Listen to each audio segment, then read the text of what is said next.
لبيك اللهم لبيك لبيك لا شريك لك لبيك إن الحمد والنعمة لك والملك لا شريك لك لبيك اللهم لبيك لبيك لا شريك لك لبيك إن الحمد والنعمة لك والملك لبيك اللهم لبيك لبيك لا شريك لك لبيك اللهم لبيك لبيك لا شريك لك لبيك إن الحمد لك والملك لا شريك لك لبيك إن الحمد لك والملك لا شريك لك اللهم لبيك لبيك لا شريك لك لبيك اللهم لبيك لبيك لا شريك لك لبيك إن الحمد لك والملك لا شريك لك لبيك إن الحمد لك والملك لا شريك لك. Assalamualaikum warahmatullahi wabarakatuh.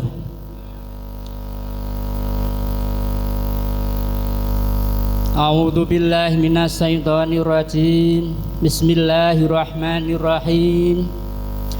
Alhamdulillah Alhamdulillahi nahmaduhu wa nasta'inuhu wa nastaghfiruh wa na'udzu billahi min sururi anfusina wa min sayyiati a'malina may yahdihillahu wa la mudilla hadiyalah asyhadu an la ilaha illallah wahdahu la syarikalah wa asyhadu anna muhammadan abduhu wa rasuluhu la nabiyya ba'da amma ba'du faqad qala Allah ta'ala fi kitabihil karim. Sagung para rawuh ingkang dahat kinurmatan, menggah adicara ingkang angka sepindah inggih menika pembukaan. Monggo pun bika kanthi wausan humul kitab. Liridhalillah wa li syafaati Rasulullah sallallahu alaihi wasallam wa alihi wa azwajihi wa dzurriyyatihi baitil kirami ajmain syai'ulillahumul fatihah. Menggah lasitaning adicara ingkang urut kalih inggih menika wausan ayat-ayat suci Al-Qur'anul Karim saha sholawat Nabi ingkang badhe kawaos saking kadang kawula Ustadz Ahmad Qotri dumateng panjenenganipun wekdal saha sasana kita sumanggaaken.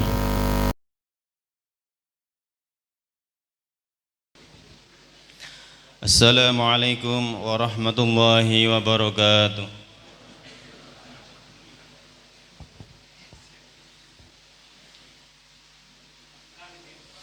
أعوذ بالله من الشيطان الرجيم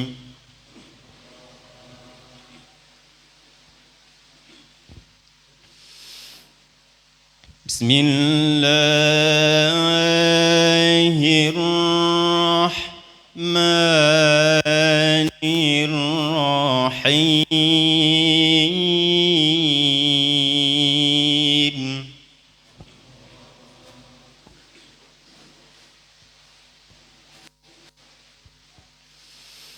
ونعم ولقد أرسلنا موسى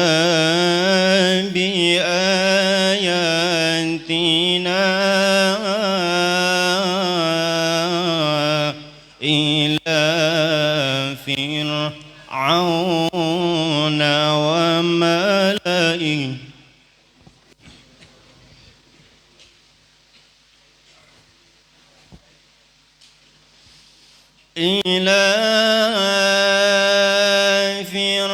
فرعون وملئه فقال إني رسول رب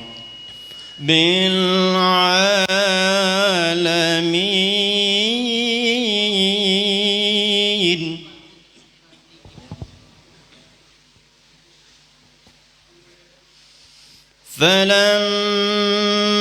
فلما جاءهم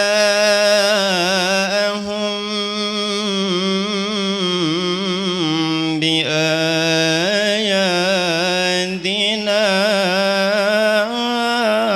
إذا هم منها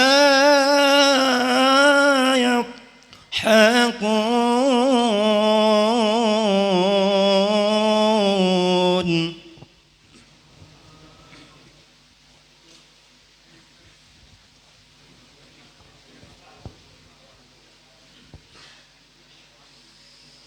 وما نريهم من آية إلا هي أكبر من أختها وأخذناهم بالعذاب لعلهم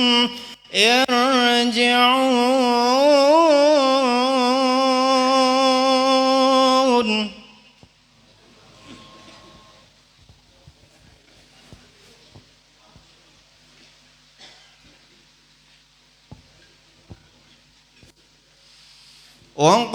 وقالوا يا أيها الساحر ادع لنا ربك بما عهد عندك إننا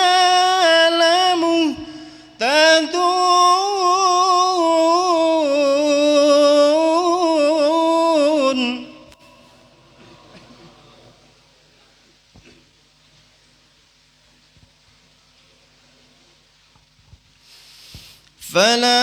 فلما كشفنا عنهم العذاب إذا هم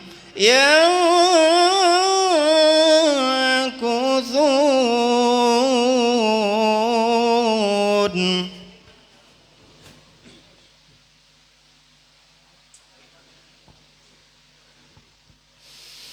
ونادى فرعون في قومه قال يا قوم أليس لي ملك مصر وهذه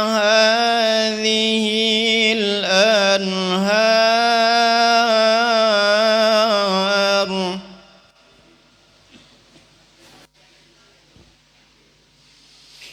قال يا قوم أليس لي ملك مصر وهذه الأنهار تجري من تحتي أفلا تبصرون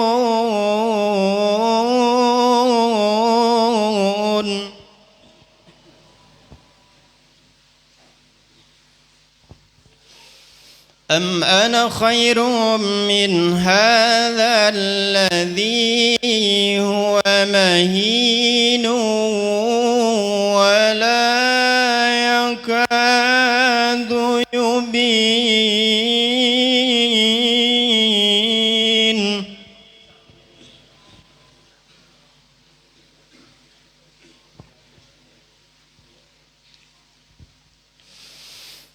فلولا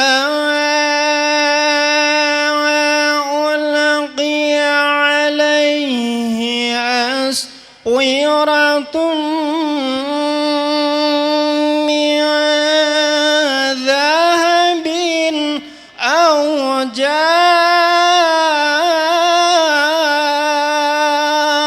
معه الملائكة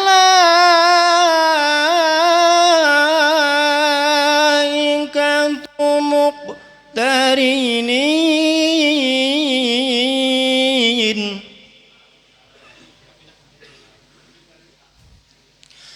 فاستخف قومه فأطاعوه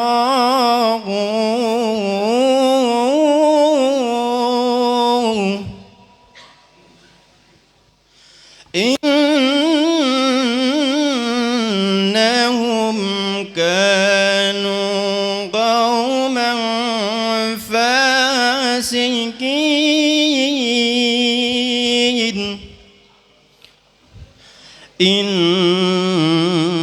إنهم كانوا قوما فاسقين صدق الله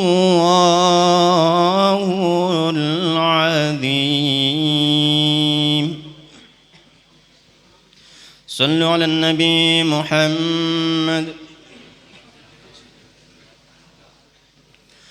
لبيك اللهم لبيك لبيك لا شريك لك لبيك إن الحمد لك وملك لا شريك لك لبيك اللهم لبيك لبيك لا شريك لك لبيك إن الحمد لك وملك لا شريك لك. يا ربي صل وسلم على النبي خير الأنام زرنا مكة وإلى زمزم محمد عليه سلام لبيك اللهم لبيك لبيك لا شريك لك لبيك إن الحمد لك وملك لا شريك لك واجعله حاجا مبرورا واجعله شاعيا مشكورا بجاه المصطفى الرسول وجود بنا وبالقبول لبيك اللهم لبيك لبيك لا شريك لك لبيك إن الحمد وملك لا شريك لك. Cukup semantan. Wassalamualaikum warahmatullahi wabarakatuh.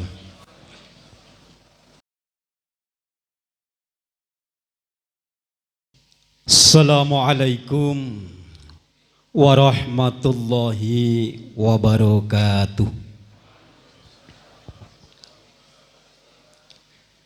A'udzu billahi minasyaitonir rajim. Bismillahirrahmanirrahim. Alhamdulillahilladzi arsala rasulahu bil huda wa dinil haqq liyudhhirahu 'alad dini kullihi wa kafa billahi syahida. Allahumma shalli wa sallim ala sayyidina Muhammad wa ala ali wa sahbihi ajma'in. Wa qala ta'ala fihi ayatum bayyinatum maqamu Ibrahim wa man dakhalahu kana aminan walillahi 'alan nasi hajjul baiti man istata'a ilaihi sabila wa man kafara fa innallaha ghaniyyun 'anil 'alamin. Al-ayah. Ngerso panjenenganipun sangya para alim, para ulama ingkang tansah dalem takdimi sehingkang tansah katenggo mawantu-wantu barokahipun ilmu tuwin sih darmaning pandonga ingkang dadipun mulyaken Allah Subhanahu wa taala so ingkang tansah kawula mulyakaken. Wabil akhos ngerso panjenenganipun Al Mukarram Romo Kiai Haji Dr. Haji Muhfaqih Husni MSI MM ingkang tansah kita tenggo maidhatul hasanahipun ingkang satuhudipun mulyaken Allah Subhanahu wa taala sehingkang tansah kula mulyaken.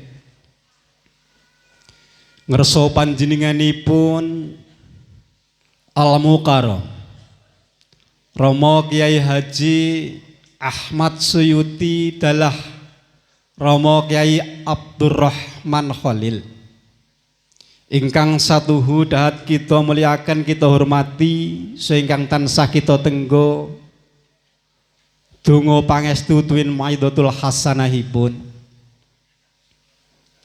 sagung para pini sepuh, para aji sepuh, sesepuh dalah kasapuan samudayanipun ingkang hanggung mastuti mring pepoyaning kautaman ingkang dahat kawula pundi kawula bekteni.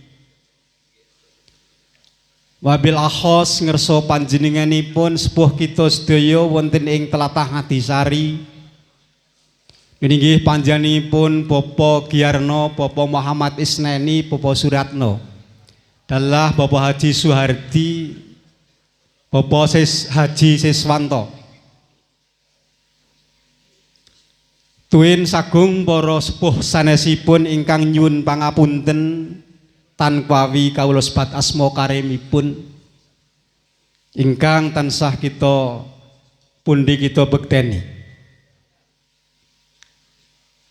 Ngerso panjenenganipun sangya para paran para ingkang hanawung krida ing reh pemerintahan desa Telaga Dalem. Nggih panjenenganipun Bapak Kiai Haji Dr. Adas Nur Budi Susanto selaku Kepala Desa Telaga Dalem, panjenenganipun Bapak Eko Pujianto selaku Sekretaris Desa Telaga Dalem, sedaya para kepala dusun wonten ing tlatah Desa Telaga Dalem minggahipun sanggya para satriyaning negari ingkang hangasta bawat pusaraning adil wonten ing Praja Alit Telaga Dalem ingkang dahat kita hormati tuwin sinuba ing pakurmatan.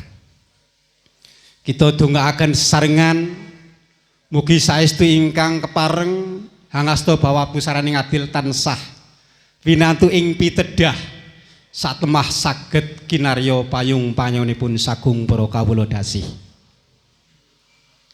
Boten supe dumateng pangarsanipun sedaya para kepala desa sanesipun Desa Telaga Dalem ingkang saat menika ugi kasuwun rawuhipun nderek mangayu bagya walimatus safar lil hajj panjenenganipun Bapak saringat sakluwarga dalah sedaya paranpara ugi para rawuh samudayanipun kakung Sumawana Putri sepuh miwah anem kadang werda kadang taruna carana madya samudayanipun ingkang mahambek luhuring dharma ingkang sanget kawula hormati.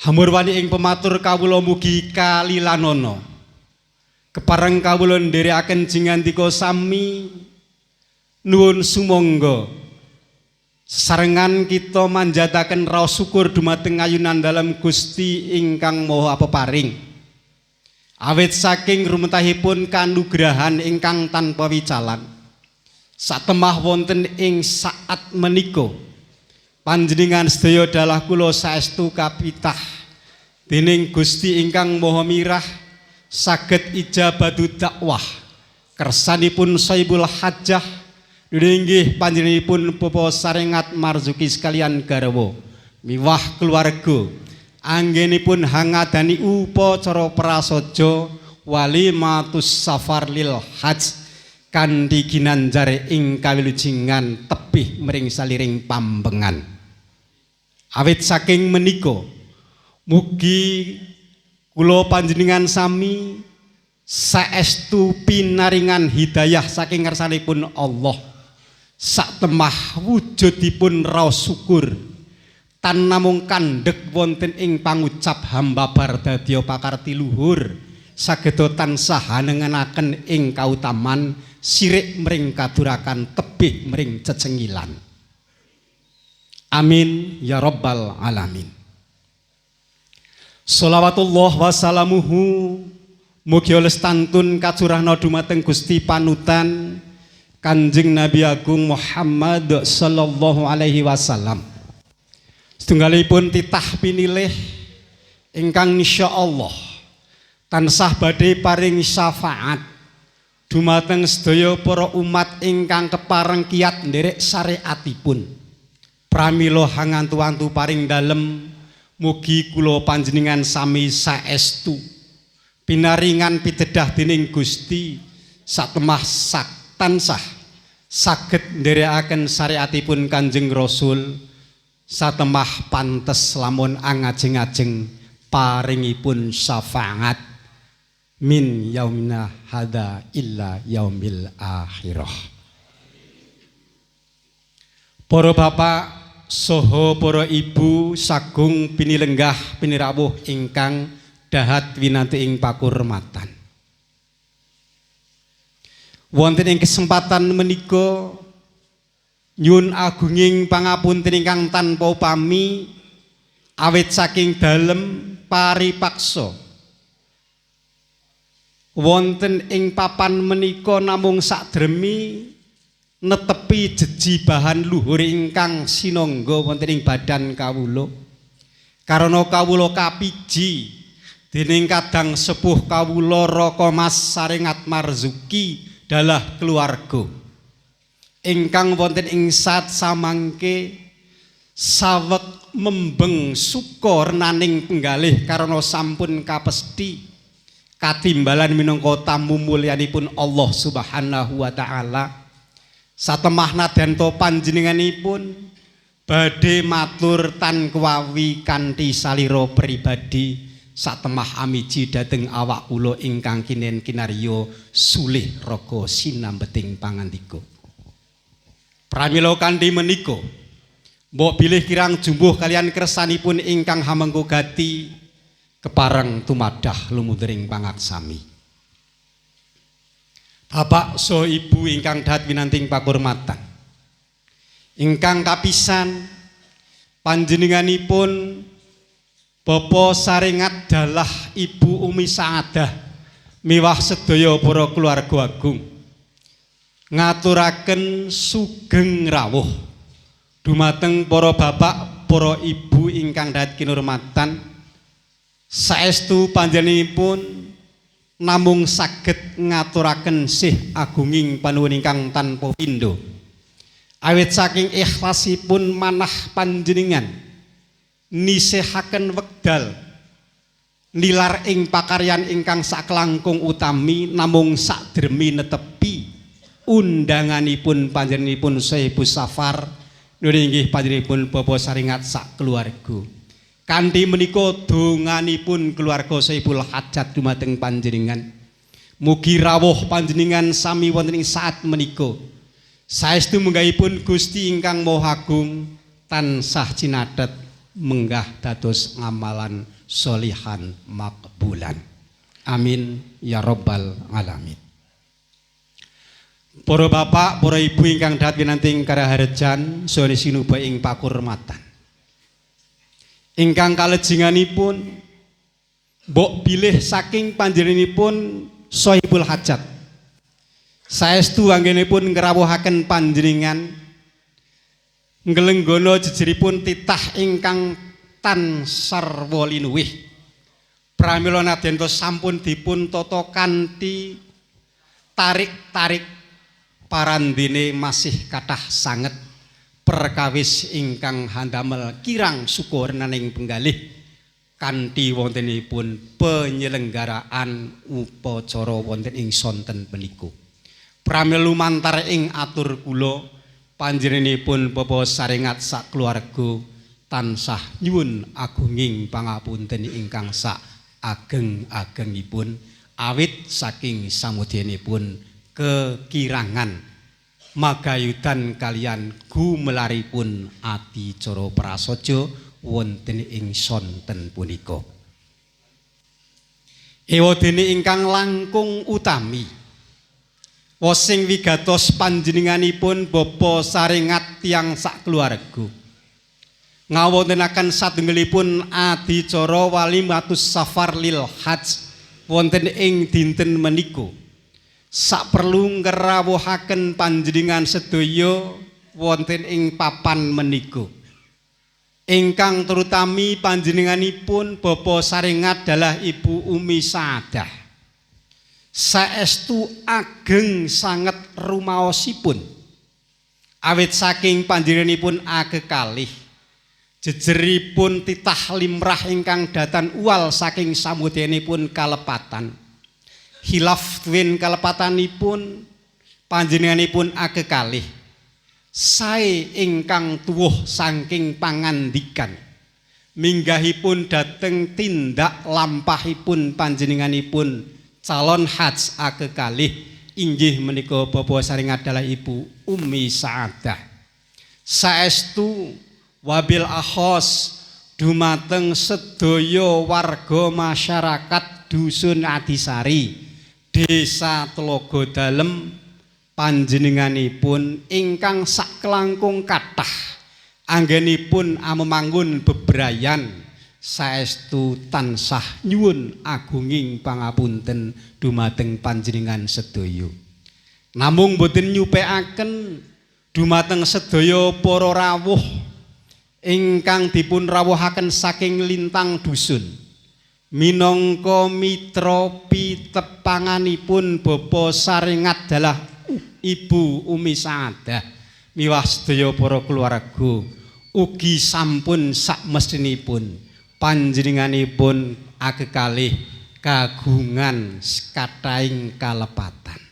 Pramila kanthi menika lumantar ing atur kula wonten ing saat menika ugi panjenenganipun wuhaken ikrar tansah tumadah lumunturing pangaksama kanthi nyuwun halipun zahiron wabatinan dunya lan akhiratipun. Mugi-mugi saestu kanthi ikhlasing manah panjenengan sedaya kersa paring agunging pangapunten dumateng calon haji akekalih saestu minangka dados gegaran minangka kali damar anggenipun badhe lumampah anetepi jejibahan mulya inggih menika dados tamunipun Allah Subhanahu wa taala ziarah wonten ing tanah suci Mekah Al-Mukarramah Madinatul Munawwarah saestu saged pinaringan padang twin jembar samudayanipun. Ingkang saklajengipun ugi rawuh panjenengan sedaya saestu mbok menawi wonten ing wekdal saderengipun panjenenganipun bapa saring adalah Ibu Umi Saadah jengkar saking dalem menika tumuji wonten ing papan ingkang katuju inggih menika wonten ing Mekah Al-Mukarramah boten saged pinanggih secara langsung malih kalian panjenengan sedaya ugi ngiras pantes wonten ing saat menika panjenenganipun akekalih nyuwun pamit nyadong darmaning pandonga ingkang sak kathah-kathahipun minangka jimat paripih handayanana ing kasantosaning lampah satemah panjenenganipun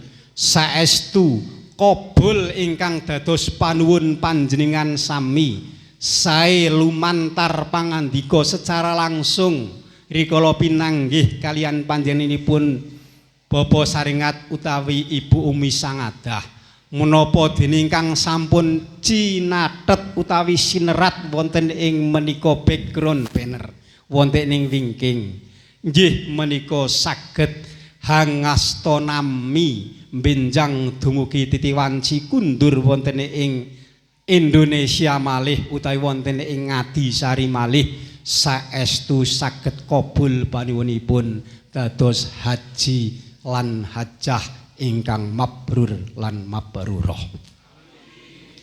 Namung panuwun kula saestu boten namung kandhek wonten ing menika sinebat haji ingkang mabrur lan ingkang mabrurah.